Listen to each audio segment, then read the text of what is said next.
Check, check. But you will tell when the stream will start, no? Okay. Please sit down. Our play will start. Okay, ready, go. Okay.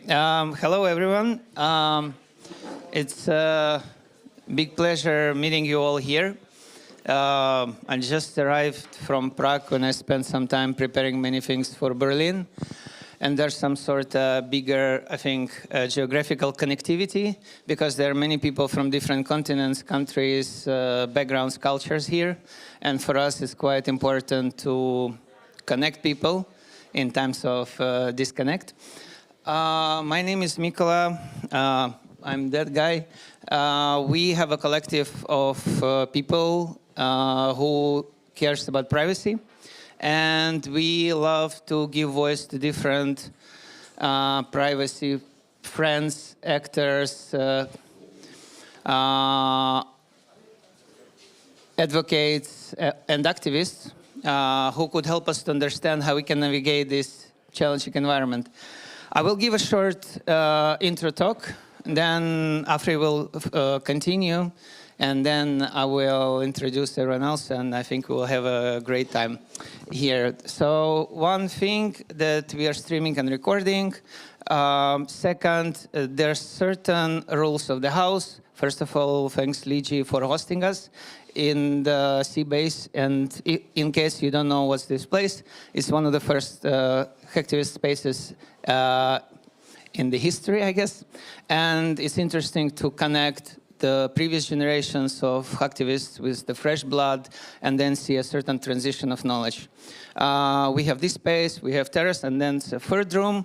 I didn't have time to assemble an anti-surveillance board game that we made. It's a fork of Monopoly, when you need to connect with each other to build your sovereign stack, but we will play it today. I will go quickly about what we do, what's important, and why it's not about just me standing here, but many people in this room and further. Hi, lifters. I want to say that for me it started mid-summer 2022, when a friend of mine said he joined Status Team and they had the vacancy head of activism. I'm like, Web3 company, crypto company, and the vacancy head of activism, what it even means? And then I discovered that they're building logos, they're building a network, let's say architecture for a network state. And I was really impressed that it looked like a proper activism. Then I discovered that people in crypto could really connect within an important causes, especially when they think that they're threatened by governments, by legislation. There are some people who are not from crypto here, for example, or from Web3, or from privacy. I will just do some sort of explainer. So years ago, developers who were doing one of the privacy tooling were arrested and recently charged with criminal charges, which many people at the industry thinks that it's outrageous. And then I saw many young people, maybe who never protested in their lives, got together and spoke, went outside the streets, went out from their computers. And at the same time, I tried to navigate what's happening around, and there's the hackathon came, ETH Brno, partially by the people who now are part of our team, but then Czech enthusiasts who were just caring a lot about privacy in general. It was really charming to see that is this hardcore conference when there's no token-centric sponsors, there's no companies who will try to ask you to invest in their projects or the vice versa. There were lots of meaningful people from, I don't know, starting from NIM to EFF. I tried to debunk a bit intersection with the Ukrainian activism and basically what are the challenges between if you are going, for example, with your activism to the decentralized stage and what could happen and how to empower builders with certain knowledge in that sense. I'm super happy that one of the things that pop up from this hackathon is a real deal product. It's basically a wallet we store that is now functioning, and they have really good ethics behind it, and it's built by a few people. So generally speaking, it's an example when a project that originated from a hackathon still lives. I mean, maybe it's challenging some sort of scalability issues with the funding, with the project scaling, with the team scaling, but at least there's a certain connectivity with the first cause.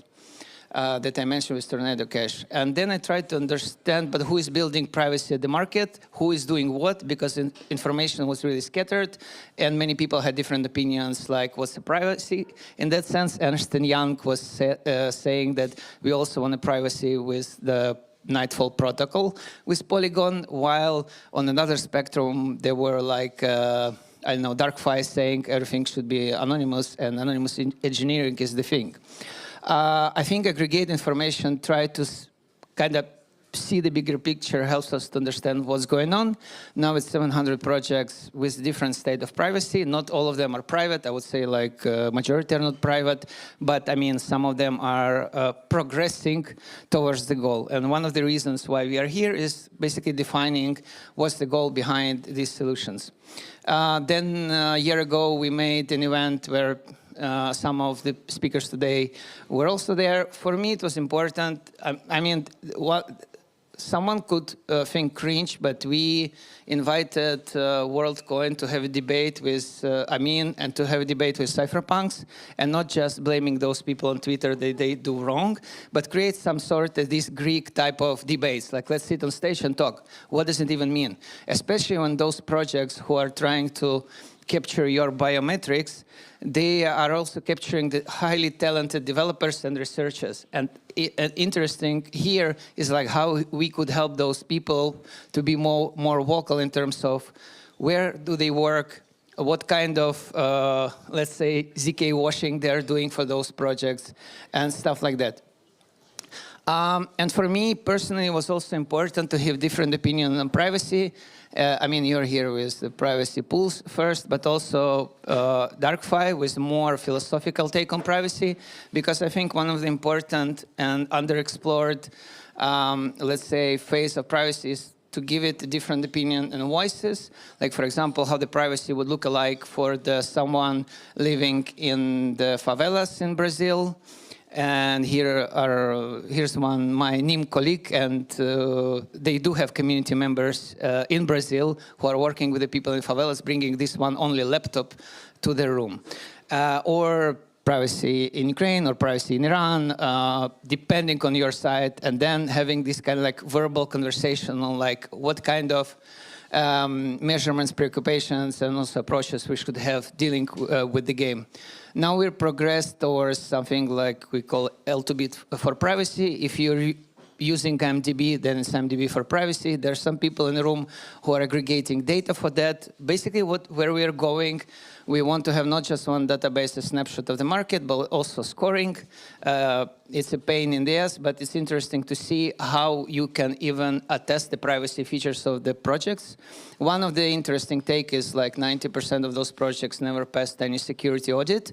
But I would state above that you should always look into the security audit, what they audited. If they audited smart contract and not the privacy features, that's kind of like one part of the game. But if they audited even the privacy policy, if they audited the privacy features, if they audited some sort of what kind of centralized governance model exists within the project, then you can see that it's clear privacy fit audited performance. It's interesting that within what we are doing, we clearly see a certain, I would say, age gap or a cultural gap between different privacy players. Some people, I don't know, who claim that they're cypherpunks from 10 years ago, they try to patronize others how to perform privacy. And we want to kind of find the sort of middle ground when we would be also welcoming to newcomers. And we also help young people to understand what does it mean. For example, when I was judging ETH recently, there was a Turkish team, and Turkish team said within their project, hey, we want to help our mom to vote privately. But we want to do it in whole Turkey. And I'm like, dude, like maybe start with your small community.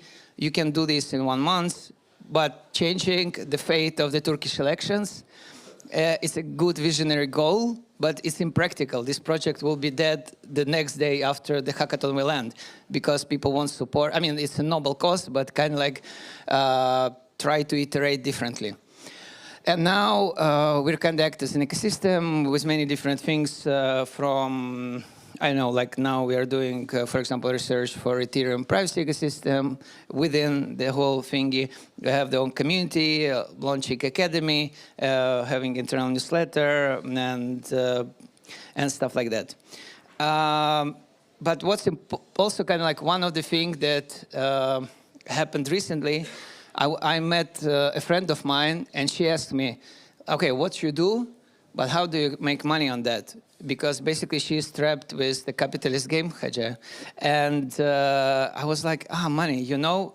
So recently we're playing with the organizations that could try become our member.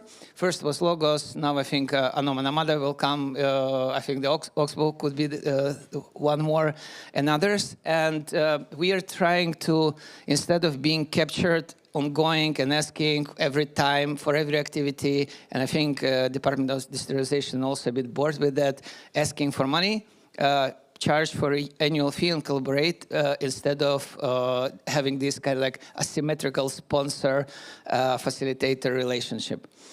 And yeah, there are grant spending from Zcash, Ethereum, Moloch that also help us to do asynchronous performance and also do research. Today, we received the first individual member who supported our activities, and he's in the room, and really thank you for that.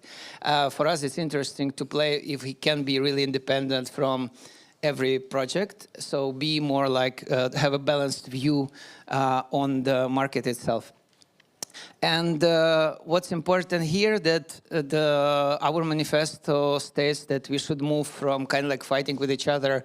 And if you are in the privacy groups, you see that there's a lot of clashes and fights within equals in the same, and should move to collaboration. For example, within the summit that we are doing in Prague on 13th of May, one room will be hyper-practical, no theory, so people would do workshops and collaborate with each other. Then on ETH Berlin, we're doing Privacy Corner, where we will help also hackers to ideate, help to ideate their privacy features, to kind of provide the feedback loop if they're going the right directions. Or maybe someone already built what they're trying to build and give them some tips and advices on that with many speakers who are visiting an event. And what I also found out happening at the market, that many people have different approach to privacy, and I think it's good that we have that diversity. It would be pretty boring if we will have the same view on privacy.